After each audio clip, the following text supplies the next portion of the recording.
Good morning, guys. Ryan from Husky Moving here, Arlington, Massachusetts, serving the greater Boston area. We are a full-service residential and commercial moving company. We do assembly jobs, handyman jobs, TV mounting, artwork mounting, light plumbing work.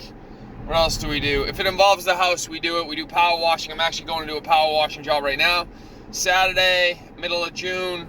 It's actually gray out today, which is a good thing because if I'm going to be out in the sun for the next 4 hours with my Irish skin, I probably want to be a little bit protected. So I'm actually glad it's kind of cloudy out, although I can stand for it to be a little bit warmer if I'm going to be wet.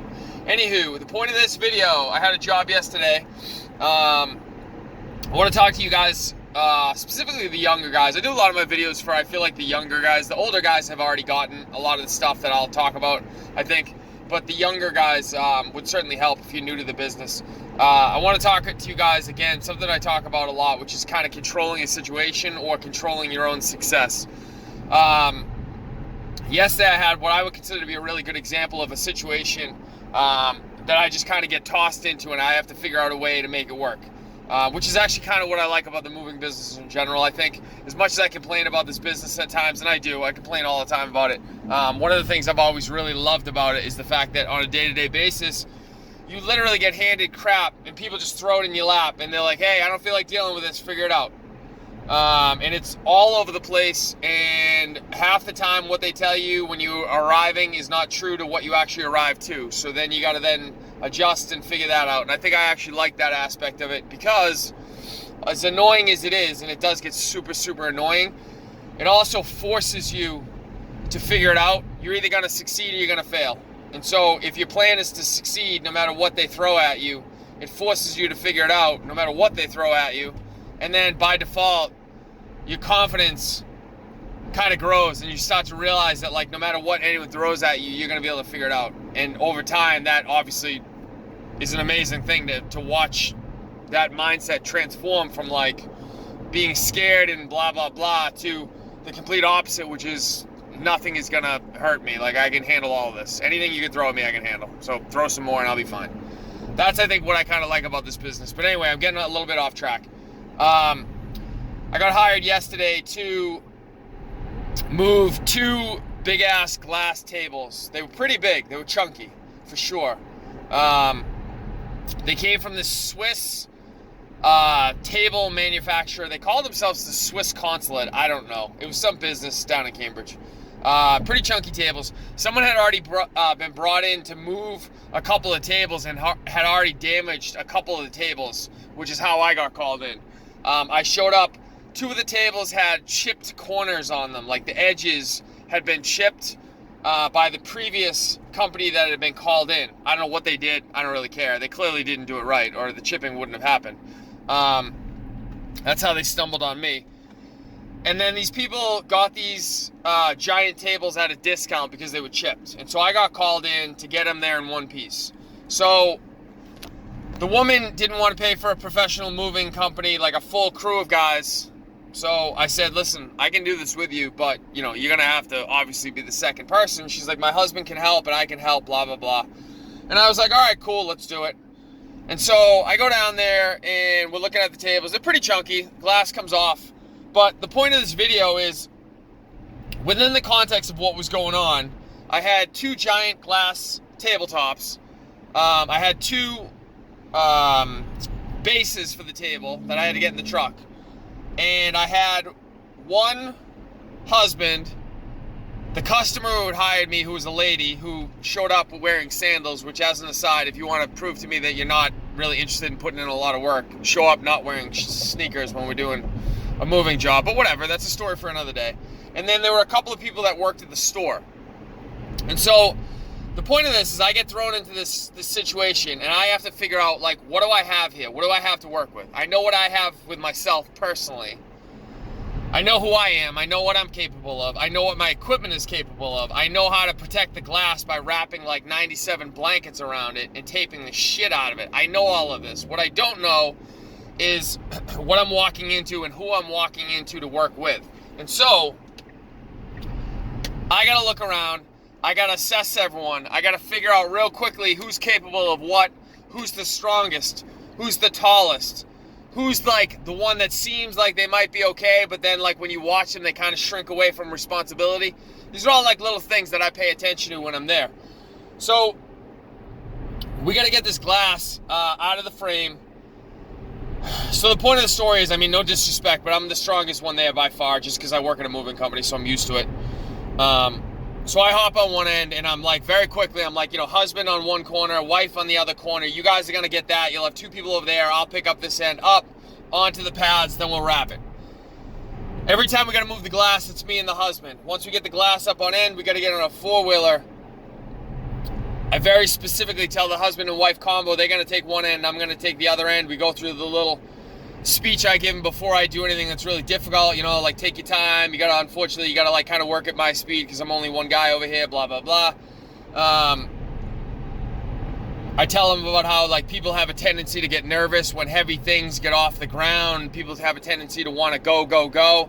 And that's a good recipe for disaster. Usually you want to take your time and do everything kind of slow and steady. So we go through the speech and everything's going great, and then we get outside and we got to get up the ramp. And now I'm kind of realizing that the husband-wife combo might have a hard time doing this. Not because they're like weak or anything like that. I'm not putting them down. They're just not used to doing it. They don't work in a moving company. So like they have no reason to be used to doing it, nor would they have any used to, they wouldn't be used to going up a ramp with a giant piece of glass. They've never done it before. So that's not a knock on them. So I stop what I'm doing. I tell the husband to hold on to his side. I hold on to my side. I direct the woman. I don't really ask. I tell her, I said, go inside, grab the people that work here, bring them out here.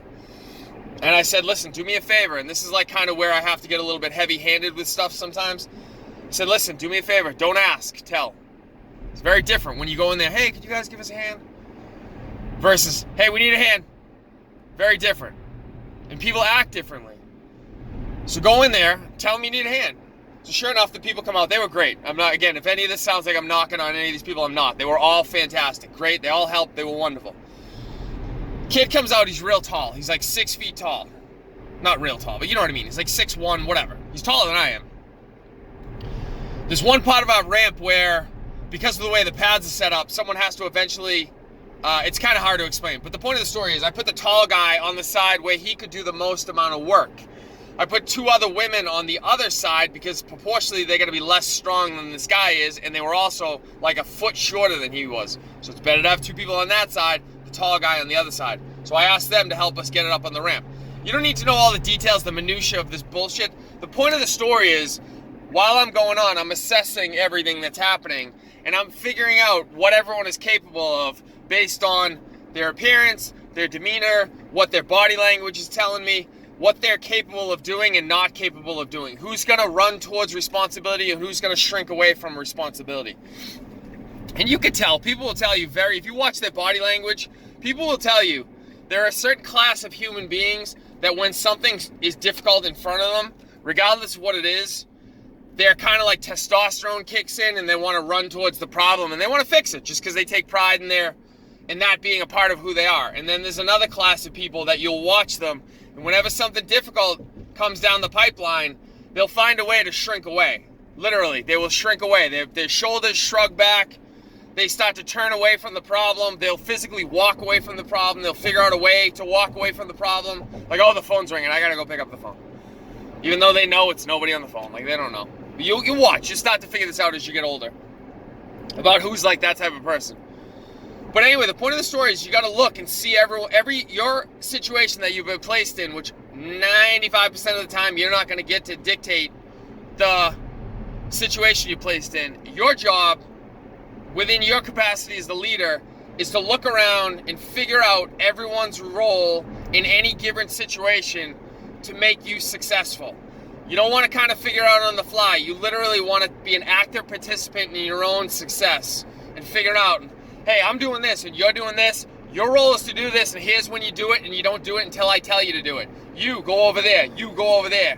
Your job is this. And you get everyone lined up like little Indians. You're the chief. That's why you're getting paid. You're the professional. You're the chief. It doesn't mean you're always going to be the chief. There are going to be days when you're going to be the Indian. But if you want to be a leader in your business, if you want to be an owner, if you want to be the type of person that goes out and is successful literally every day, then you're going to have to be the chief.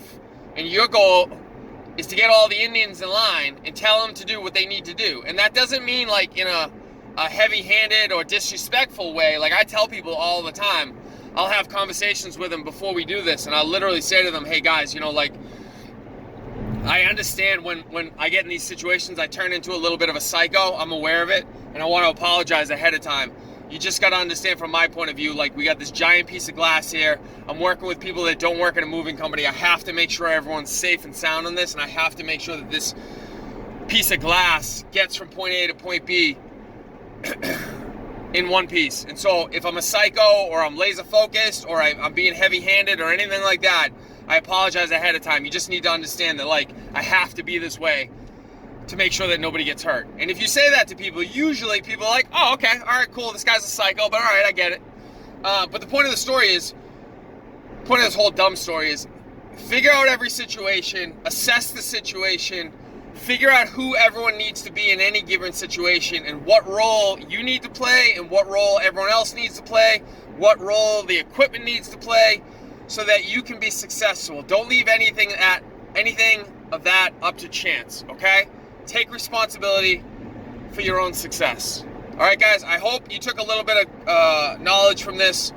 If you want to get a hold of me, contact information is at the end of the video, email address, website.